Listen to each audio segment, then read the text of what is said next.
Hi, welcome to Fitness Fusion. I'm your host, Tim Marsh, personal trainer and rehabilitation specialist at the RVC, and I'm really excited about having our next guest. His name is John Farrell. He's a colleague of mine. He works at the RVC. He's a personal trainer, and he's a certified fall-proof mobility and balance instructor. Welcome. Well, thank you, Tim. Good to be here this morning. What we're going to do today is talk a little bit about balance and mobility and how it affects our everyday life in both positive ways and negative ways. I guess we should start by asking what are the facts regarding balance, mobility, and the risk for falls. As you know, with the population growth that's going to happen over the next 20 years, there's going to be a majority of our citizens that are over 50 years old. And that's the segment of the population that we're actually talking about. Each year, about 500,000 people fall. And these are people that are over 50 years old.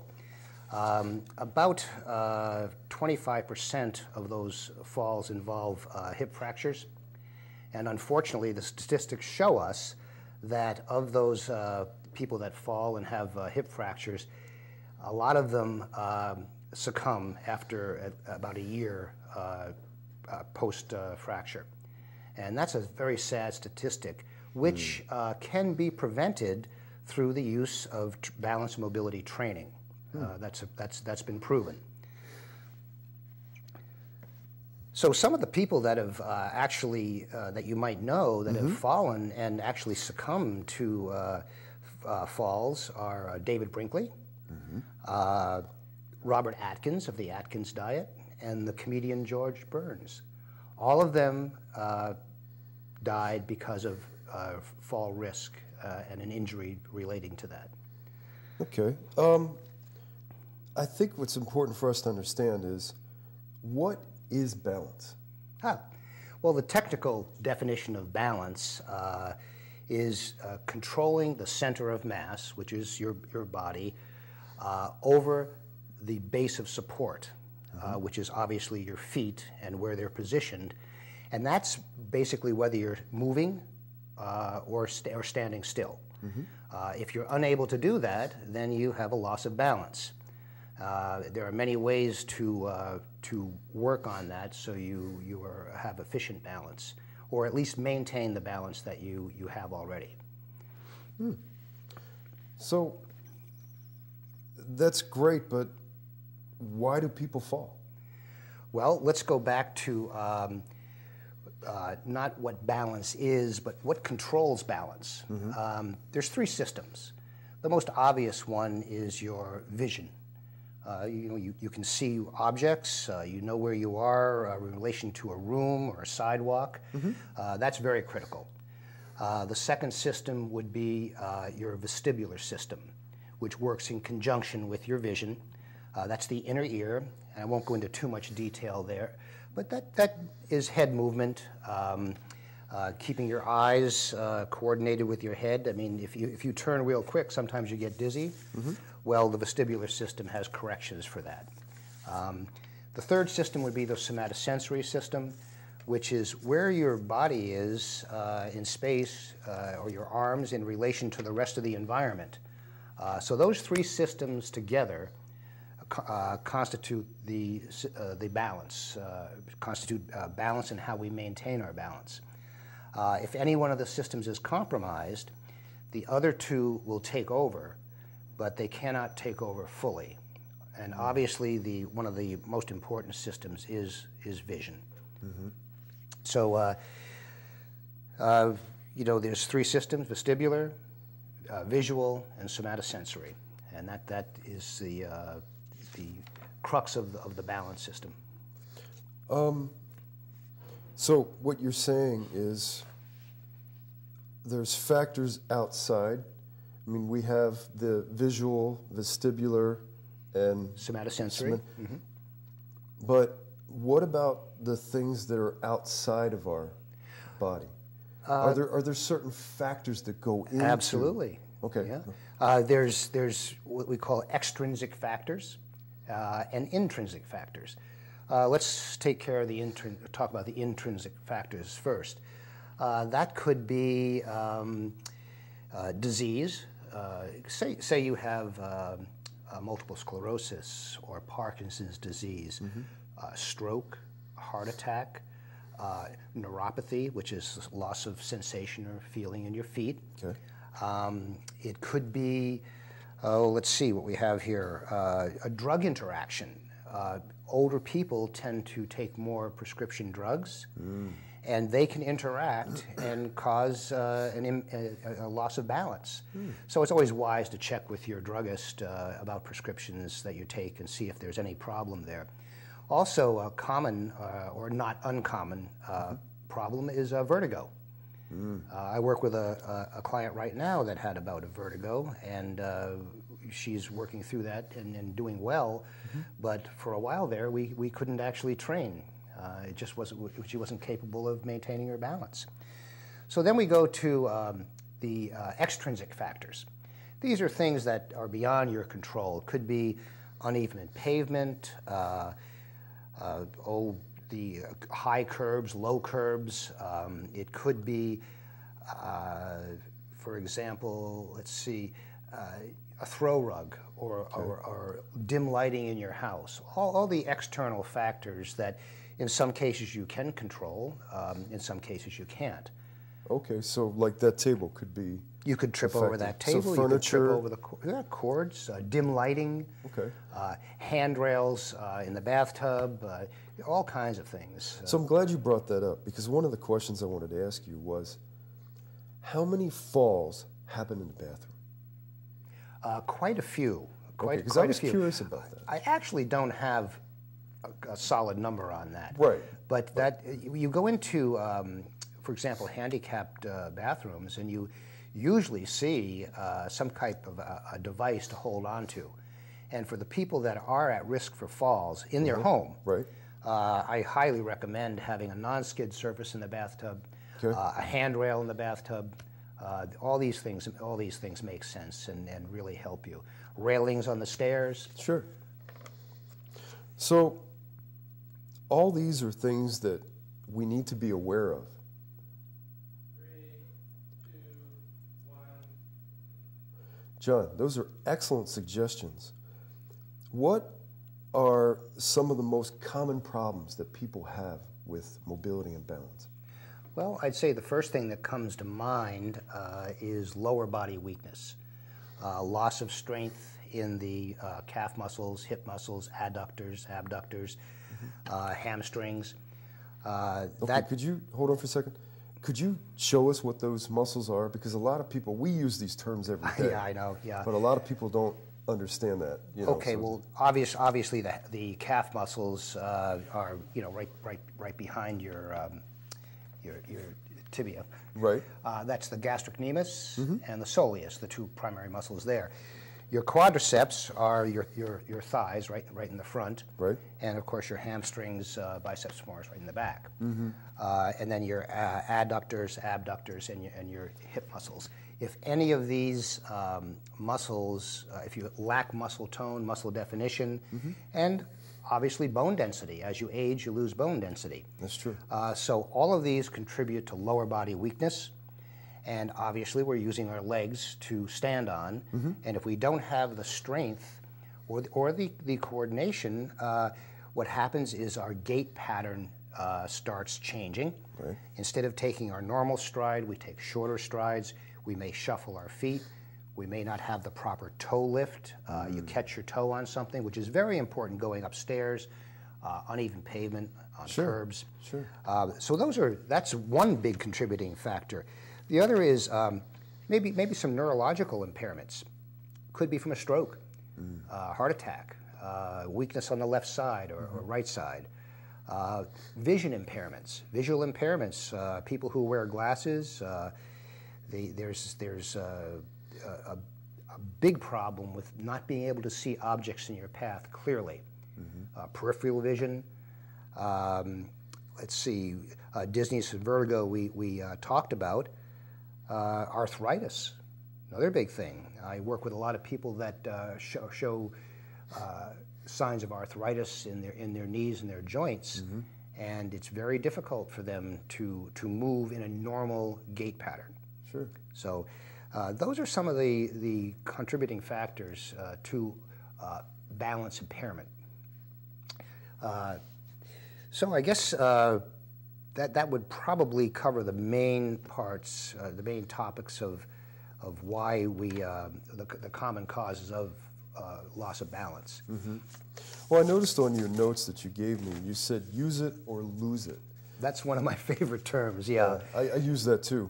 So why don't we take time to kind of get things set up, and you're going to show us how to use it Sure. or lose it. Okay. Okay. Okay, John is now going to show us ways to help us with our mobility and balance. John, take it away. Okay, well, the first thing I'd like to show you, and I want to emphasize that it's very important that you be safe at all times. What we're going to show you here is usually done with an instructor. If you feel that it's something that's beyond your capabilities, please do not do this. Now, everything in balance is progressive. Once we find out what the individual's balance issues are, we can devise a plan and a program and start with the smaller progression, and gradually, as they improve, work up to more challenges. So the first progression is going to be in a chair, seated on a Dynadisc, which is obviously a little bit unstable. So if you'll have a seat here, Tim. Sure. I'll come around here. Okay, now, from this position, you're in a chair, yes, which is somewhat stable, but you're on the Dynadisc. Now, we can change things around a little bit here. You have a wide stance, and that's very good. Gives you stability. Right. How about if we bring your feet together? Total touching? Just touching right together. Okay. Okay, now, I know this is a little easy for you, but however, now you have less stability. Your feet are together. If you were to put your hands on the side of the chair, stabilizes you. Right. The next step is on your thighs. Little less stable. Okay, gaze, yeah. And then arms across the chest. Little less stable yet. Now, keep in mind, we're talking about an older population here. Now, you're swaying a little bit. Yeah. And then that's very good, you know, because that's what's going to happen. Right. We can take the same set of progressions and put you on a stability ball. Okay. Now, notice I have this holder here, which means that the stability ball is not going to roll away. So if you'll have a seat here, Tim, and I'll come over this side now. Okay, the important thing about sitting on a stability ball is to get comfortable on it, which means ears over shoulders, shoulders over hips, center of gravity, watch your center of gravity, sit up nice and tall. Posture is very important, very good. And obviously, you've got your wide stance again because you're controlling your balance from a stable platform. Sure. Now let's put your feet together, just like you did in the chair. Excellent, okay. A little less stable. Right. Now hold each side of the ball. That's going to stabilize you a little bit. That's progression number 1. On your thighs, number 2. Cross your chest, number 3. Now we can make this very interesting by taking away your vision or even limiting your vision. There's three things I can do here. I can dim the lights, which we won't do. Right. I can give you a pair of dark glasses, which limits your vision, or I can ask you to close your eyes. Now, since you are on a now you're on a flat surface. Right. Now we've taken away your vision, which makes you rely on the somatosensory system. Oh, yeah. Feel your feet. Make sure that you feel what's under your feet. Well, I really don't. There we go. Okay. That feels better? Yeah, okay. Okay, now think if we did this without the holder, and let's try that. Okay. So can you see how we're progressing here? Sure. What I'm surprised is the fact that this Dynadisc right here could be something that anybody can use. I mean, if I'm working in the office or I'm sitting at home, Absolutely. all I need to do is just go and get myself a Dynadisc and go from the progression which you said, which is wide stance where I am, bring the feet in Narrow really stance. tight, Yep. hands on the side of the chair, then I put them up here, then I put them up here. You learned all the progressions just like that. That's perfect. It's not rocket science, but it is a progression, and you want to work right through them, and you will be very aware. I saw you swaying a little bit. Oh, yeah. And that's normal because you're taking away your base of support, your platform. Okay, is try it on the ball, excellent. Tim. We'll do the same Great progressions right on the ball. Okay. Okay, so you want me Okay. to feet together? No, I want your feet wide first. Okay. And I'm going to give you some cues here. This is what we would do in my balance class. Okay, sit up nice and tall. You want your chin parallel with the floor, and you stabilize your gaze by looking at a vertical line somewhere on the wall. Okay. Okay. Ears over shoulders, you're perfect. Ears over shoulders, shoulders over hips, you're right in the center of the ball. Put your hands on the side of the ball. Okay, that's the first progression. Now let's bring your legs together, your feet together, excuse me. Okay, a little less stable. Sure. Hands on your thighs. Little less stable. Now you don't have that platform on the ball. Sure. Hands across your chest. And finally, eyes Whoa. closed. Yeah, I see you sway a little bit. Yeah. Now you really have to use your somatosensory system and your vestibular system because we've taken away your vision completely. Now you've obviously got good balance, but this is a very challenging exercise for some of our older adults. Oh, sure. I mean, Sure. I'm surprised. I mean, I work with people to help them rehabilitate from serious issues, and I'm constantly working balance. But what's really interesting is, you know, all that glitters is not gold. I mean, we don't have to go and have a huge, huge setup. Oh, no. You can just have a simple chair and a Dynadisc or this ball, and people at home can sit there and help themselves with balance. You could sit there and watch television. I can't imagine. I mean, that would be hard. I mean, I'm having a hard time just sitting here talking with you, turning my head. I can't imagine if somebody who has a balance issue, you know, I mean, trying to do this, they probably topple over this way or that way. Well, actually, by talking to me, we're distracting you from the task at hand, which is balance. So you're able to, that's one of the tests, one of the assessments I do. Can people, and this sounds basic, but can people walk and talk at the same time? Walk and chew gum. That's, Yeah, okay, walk and that's chew gum. right. Some people actually, when I walk with them and carry on a conversation, have to stop in order to talk because they cannot do both at the same time. And that's one of the assessments I do. Oh, that's what you were talking about with the three systems. If you take one away, the other two take over. Yeah. But it's important to have that three-dimensional Oh, yeah, tie-in all together. exactly. Oh, Exactly. that's great. Okay, now I'd like to show you some strategies that are relevant to balance, okay? Okay. So we can just toss the ball off the stage, I guess, for a minute. And we'll get this over here. We'll set Okay. these dots up for you. Yeah, well, we're not going to do those right now. I just want to show you the ankle, hip, and step strategy, which is how we maintain our balance, what systems in our body take over. So with the ankle strategy, if you were standing on one foot, or sometimes you see people on 2 feet, but you see their ankles moving. Sure. And notice my body all moves in the same direction, upper and lower body. This is the first defense against losing your balance, an ankle strategy. And maybe I can illustrate it by standing on one leg. And now you can see my ankle. I'm exaggerating, but it moves back and forth. No hip movement. Right. So I'm fine. Now, I'm a little off balance. So now the hips take over, where the ankles can't keep me in balance. Right. And now my body is out of phase. Upper body goes one way, lower body goes the other. Sure. Finally, it's fall or step. That's the step strategy. You have to take a step, regain your center of gravity, and your base of support. Right. So those are the three strategies you have to use, and probably everyone out there uses them, but they're just not aware of it. Right. Okay. Okay. That's why it's important to have good lower body strength. Here's another little test I do. There's the Romberg stance, which is simply good base of support, feet about a shoulder width apart. Then there's the split stance, Okay. and then there's the tandem stance. Now look how narrow my base of support is. Sure. It's like being on a board. Exactly, and we can do this on a half foam roller. Okay. Or we can do it walking a line. There's tests we do and exercises we do, toe to heel, Right, right. with a tandem stance. You'd be surprised how hard that is. Sure. And at my certification, we had to do that with our eyes closed Oh my goodness. on a compliant surface, which was an Airex pad, long Airex pad. Wow. So when you take away that sensation under your feet, feeling a hard surface, Sure. take away your vision, and then go to a tandem walk, that's really a challenge for a lot of people. Right.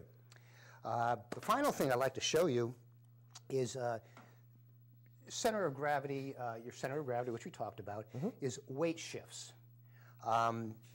there's a certain progression we use here. I'm just going to show you the little four-corner walk. Okay. And I use these dots, which are, they should not slide too much. They have, not sticky, but they're dots on the bottom that hold them in place. So in a four-corner walk, you'd be going like this, and then back, like this, and then back. Now, it seems very simple. However, for the older adult who has a loss of balance or perhaps some neuropathy in their feet, this is a low-level challenge. You want to flex your knees, look straight ahead, take a step, lead with your belly button. Oh, I see. Like so, okay? Now, we can change the formation here. We can put them a little further apart. We can change them and go laterally. So that's kind of a easy progression, okay? And then we would progress up from there. As they get used to this, we can do it in a different method. And go right up the chain and progress as far as you can. And this is where use it or lose it comes in. Sure. The example I always cite is when you were a little kid, you would jump on things, you know, walk on logs. You're always testing your balance. We've got television. We have, we have computers. Everyone's sitting down now in a flex position. Lower back aches. Sure, sure. But if you don't test your balance, if you don't challenge yourself, and I don't mean in an unsafe way, but keep on challenging yourself. If you don't use it, you are going to lose your balance. Okay. Your balance capabilities, I should say. And that could end up in a fall risk situation. And that's what we're trying to prevent here. Huh. So what do you think about people out there taking things up like Tai Chi and stuff like that? Oh, excellent, excellent. Tai Chi fits right into the whole program. So basically, if I'm not mistaken, if you take this four-corner setup and you do a Tai Chi movement, really all you're doing is working the footwork right here. You've just gone into a split stance. You've changed your center of gravity, challenged yourself a little bit. Okay. Tai Chi is wonderful for balance. There's also quite a few balance programs in the area. There's a good one at Dartmouth-Hitchcock Medical Center. There's one at Alice Peck Day, I believe. Right. Some of the senior centers. In fact, I know Lebanon Senior Center has a course called Matter of Balance, which is, I think, primarily based on the fear of falling and overcoming that, which I didn't mention. Fear of falling in older adults is one of the primary problems with balance. If you're afraid of falling, you tend to shorten your stride. You tend to look down. You're not aware of the other surroundings. Right.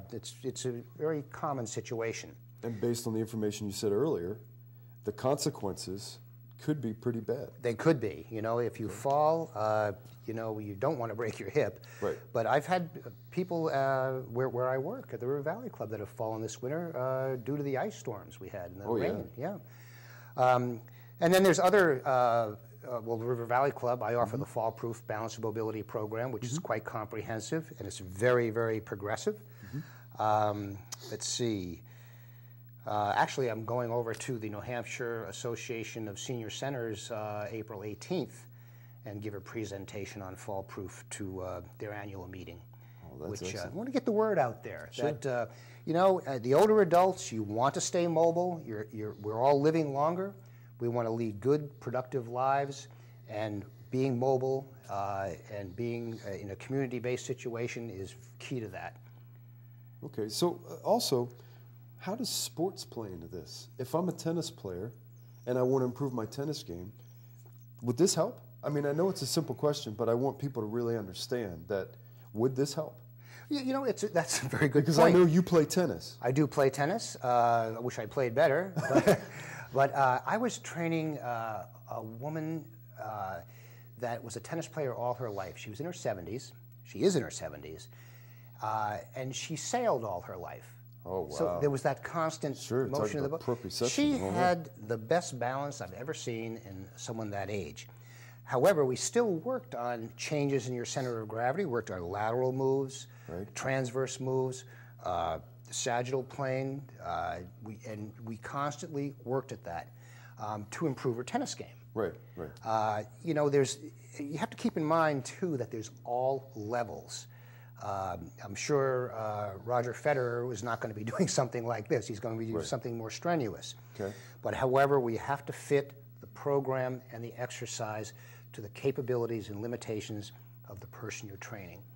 And the key thing is always safety. Well, John, we're just about out of time, and you've given us a lot of information. Would you mind providing a little recap for us? Sure. Well, the old axiom that we just said is use it or lose it. If you have balance issues, you certainly want to address them to avoid the risk of a fall and injury resulting from that fall. Whether it be a problem medically or with your prescription drugs, lower body weakness, loss of bone density, and other extrinsic factors in the home or in the environment, you want to be very, very careful. The important thing is to keep practicing, keep mobile, keep moving. If you have any doubts about what to do, see someone that is a balance expert, so to speak, and work with them in a very safe environment. You can't emphasize enough that safety is the primary concern. Great. Well, I hope you enjoyed today's show. We learned a lot about balance and mobility, and we learned about how to become aware, like John said, and I urge you to make sure that you use it or you're going to lose it. So until next time, your host Tim Marsh, I hope you have a great day and take care. Beautiful.